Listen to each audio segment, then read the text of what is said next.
Tere kõigile, mina olen Hõbekunn ja mõtlesin, et räägin täna teile natuke, kuidas siis väärismetallide sulatamine käib. Keda selline teema huvitab, siis järgnevas videos räägin teile ohutustehnikast, näitan, mis asju on teil vaja, et üldse alustada selle teemaga ja ühesõnaga, nautige videot. Kõigepealt ongi siis vaja teil leida üles koht, kus te seda kõike tegema hakkate. Kui koht on leitud, siis võtaksin arvesse mõned asjad kõigepealt. Esiteks, hästi ventileeritud ruum on väga tähtis. Muidugi alati võite seda teha ka värskes õhus. Maja taga kusagil, garaažis näiteks. Tähtis on see, et õhk käiks ringi ja et teil ei oleks lähedal süttivaid esemeid. Mingi kolahunnikus kindlasti ei soovita sellist asja teha. Teil peab olema suur lage plats, sest igasuguseid asju võib nihu minna. Video jooksul ma seletan teile täpselt oma kogemustest ka, mis minul on juhtunud ja millega peate arvestama, kui selle teemaga üldse alustate. Aga vaatame siis, mida on teil vaja, et üldse alustada. Esiteks on teil vaja sulatamisahju, millega te oma metalle üldse sulatama hakkate. Ja ahjusi on ka palju erinevaid. Antud pildil on näha siis elektriahju. See tähendab seda, et see on üks lihtsamaid variante. Selle panete lihtsalt stepslisse ja masin hakkab ennast kuumutama.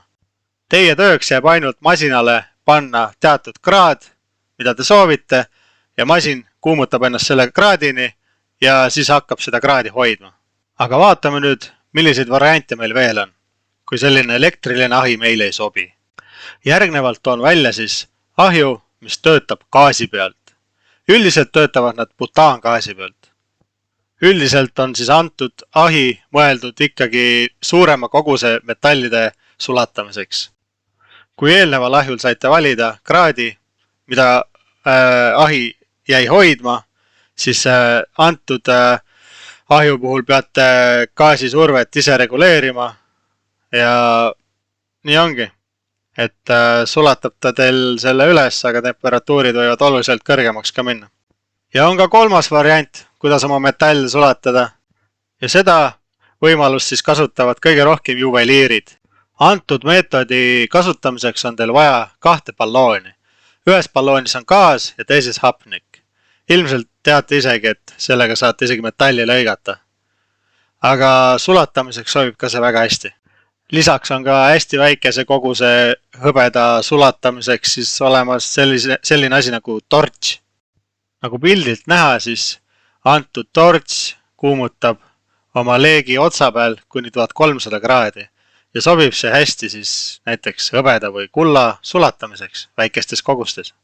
Võimalusi iseenesest on palju ja isegi need tavalised butaanigaasid, mis meil poes müügil on, millega kaminat süüdatakse, isegi nendega on võimalik tegelikult hõbedat ja kulda sulatada, aga sellisel juhul on vaja teil soetada spetsiaalne otsik, mis annab piisavalt peenikese ja terava leegi, et saavutada teatud kraadmetallide sulatamiseks. Kui olete leidnud omale parima viisi, kuidas metalle sulatada, siis järgmiseks on teil vaja mõningaid asju või esemeid. Ja ehk alustamegi siis kaitsevahenditest. Hea oleks muidugi, kui teil oleks selline nahkpõll või siis kuumakindel põll, mis kaitseb teid, kui näiteks peaks mitme 1000 kraadine või 1000 kraadine metall näiteks mingil põhjusel pritsima, aga kui see pritsiks teile naha peale, mõelge, mis tagajärjed selle on. Aga selline põll väga hästi kaitseb teid ja soovitan soojalt. Kindlasti on teil vaja ka kuumakindlaid kindaid, mida kasutavad näiteks keevitajad.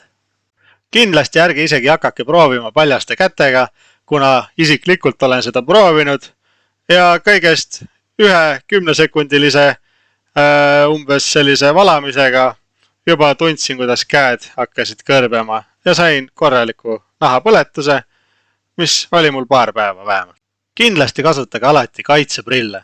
Kuna nägemine on teie ainus võimalus, et üldse midagi teha, siis ilma nägemiseta põhimõtteliselt ei saa mitte midagi enam teha. Nii et tasub kanda.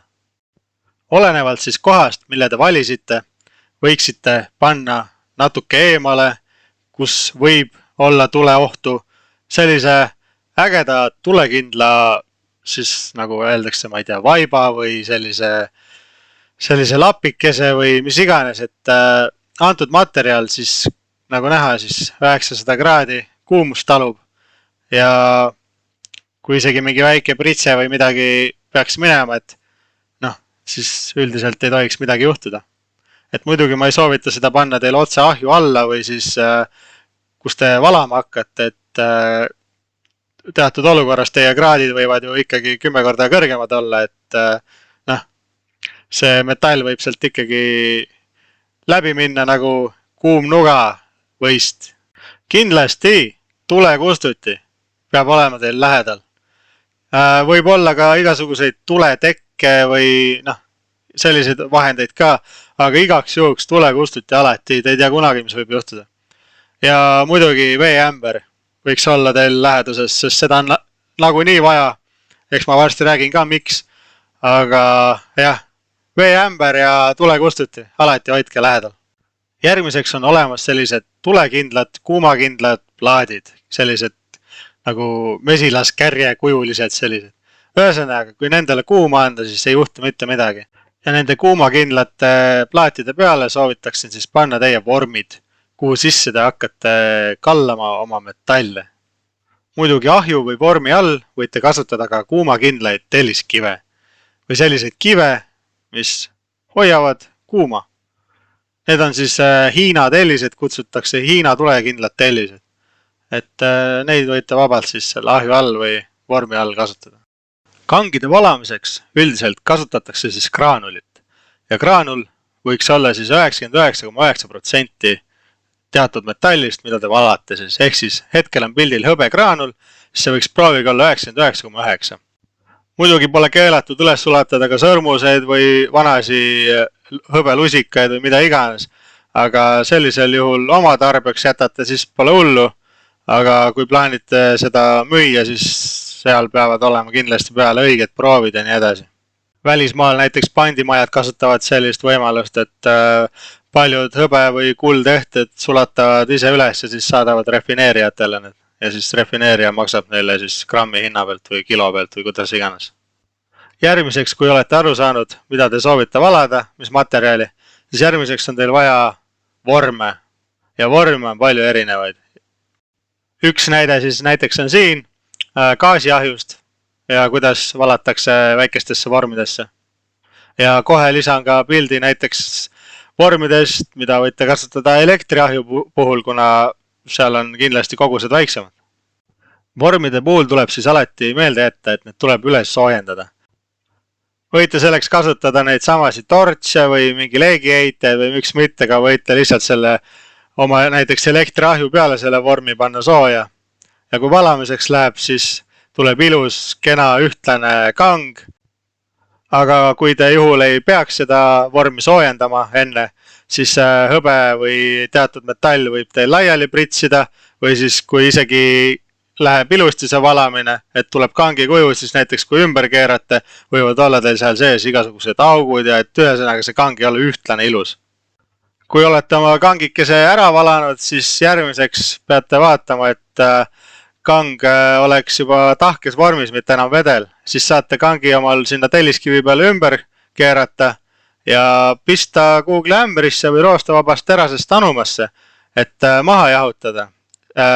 Anumas siis peab olema sees kas jääkülm vesi või noh, lihtsalt vesi või miks mitte võite ka jääkuubikuid lisaks panna või mis iganes. Kindlasti ärge kasutage mingisuguseid plastmassämbreid või mida iganes, et vaadake ikka, et oleks metallist või plekist ämber, kui ämbrit kasutate ja anum võiks ka ikka roostevabast terasest olla, siis on kindla peale minek. Kuna teinekord jääb valamises selliseid kühmusi või muhkusi, siis tahate need kindlasti eemaldada või viisakaks oma kangikese teha ja selleks saate kasutada igasuguseid traattarjasi või viile või miks mitte ka mingi lihpimiskettaid või selliseid mingi liivapaberi masinaid või käiasi, et eks igaüks valib ise, mis talle parajasti sobib või mis tal parajasti kodus olemas on. Aga jah, et töötlemiseks saate siis igast variante erinevaid kasutada. Järgmiseks sammuks oleks vaja siis teie kangike läikima lüüa ja selleks on siis poleerimismasinad olemas. Või kes seda ei jaksa aasta esialgu, siis sobivad ka väiksed minifreesid, kus komplektides üldiselt on kaasas ka sellised väikesed pehmed poleerkettad, millega saab ka väga hästi hakkama. Järgmiseks siis tuleks osta omale poleerpasta ja näiteks määrida see siis oma poleeria peale. Et poleerpastasi on ka nii palju erinevaid, et aga üldiselt levinumad on siis, et näiteks roheline selline läheb hõbedale ja punane läheb kullale ja noh, eks seda saate ise uurida ja lugeda ka, kui ostma lähete. Järgmiseks oleks hea, kui teil oleks selline tugev laud või siis vähemalt laua peal selline õhuke metallplaat, kuhu peale saate panna sellise näiteks õigest nahast sellise kaltsu nagu pildil.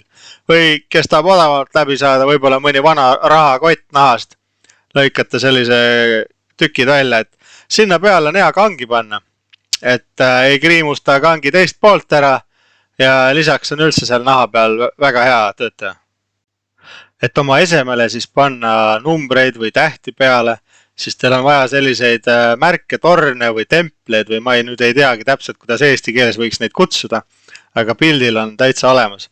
Et selliste asjadega saate siis omal mingi nimesi sinna panna või gramme, palju asi kaalub või mis iganes asju.